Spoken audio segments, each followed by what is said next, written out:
Assalamualaikum warahmatullahi wabarakatuh.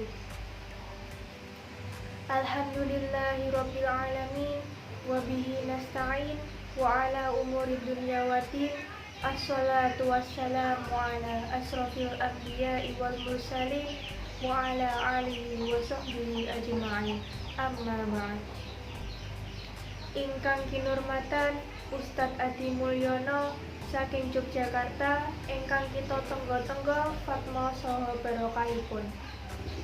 Ingkang kinurmatan Bapak Kepala Desa Bapak Amir Hamzah. Ingkang kinurmatan Takmir Masjid At-Taqwa Bapak Mawarwan. Saha para bapak ibu hadirin rahimakumullah. Hadirin hadirat rahimakumullah.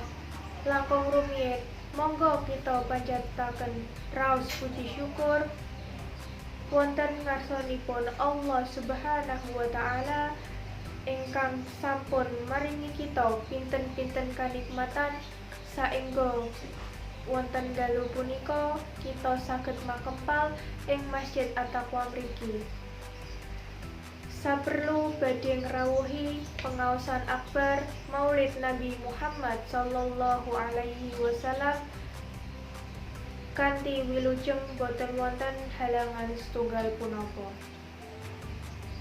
Sholawat saha salam mugi-mugi kunjuk dumateng Nabi Muhammad sallallahu alaihi wasallam saha ingkang kita antu-antu syafaatipun wonten ing yaumil qiyamah. Amin amin ya rabbal alamin. Para bapak ibu hadirin, kawula ing mriki kajibah minangka pranata adicara badhe maosaken susunan acara wonten dalu punika. Adicara kaping setunggal inggih menika pambuka.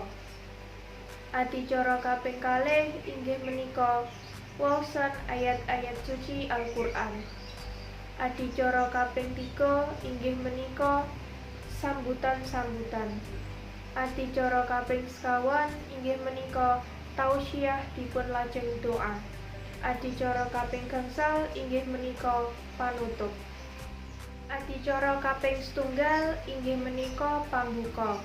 Monggo acara wonten ing dalu punika kita bikak kanthi waos basmalah sesarengan. Bismillahirrahmanirrahim. Adicara kaping kalih inggih menika waosan ayat-ayat suci Al-Qur'an ingkang badhe dipun waos dening adik kita Sekartaji kalih adik Ani Ayu. Wedal saha panggonan kula sumanggaaken.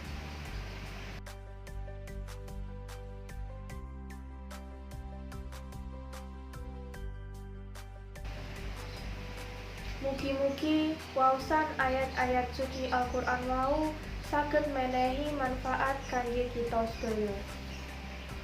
Kita lanjut ing adicara kaping 3 inggih menika sambutan-sambutan. Sambutan ingkang kaping setunggal saking Bapak Kepala Desa. Dumateng panjenenganipun Bapak Amir Hamzah. Wedal saha panggenan kula sumanggaaken.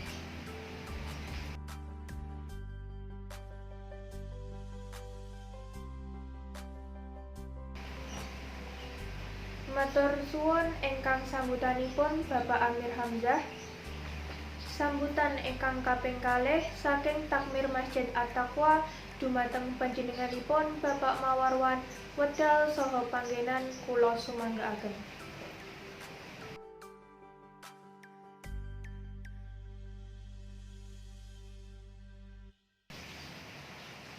Matur suwun ingkang sambutanipun Bapak Mawarwan. Kita lanjut ing adicara kaping sekawan inggih menika tausiah dipun lajengaken doa. Dumateng panjenenganipun Ustadz Adi Mulyono saking Yogyakarta. Wedal saha panggenan kula sumanggaaken.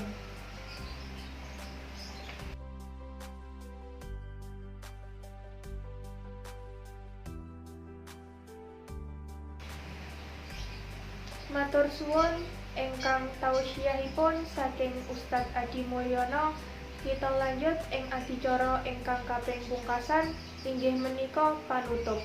Monggo acara kita tutup kanthi waosan hamdalah. Alhamdulillahirabbil alamin. Mekaten saking kawula menawi wonten atur ingkang kirang mranani dumateng penggalih panjenengan sedaya, kula nyuwun agunging pangaksami. Wassalamualaikum warahmatullahi wabarakatuh.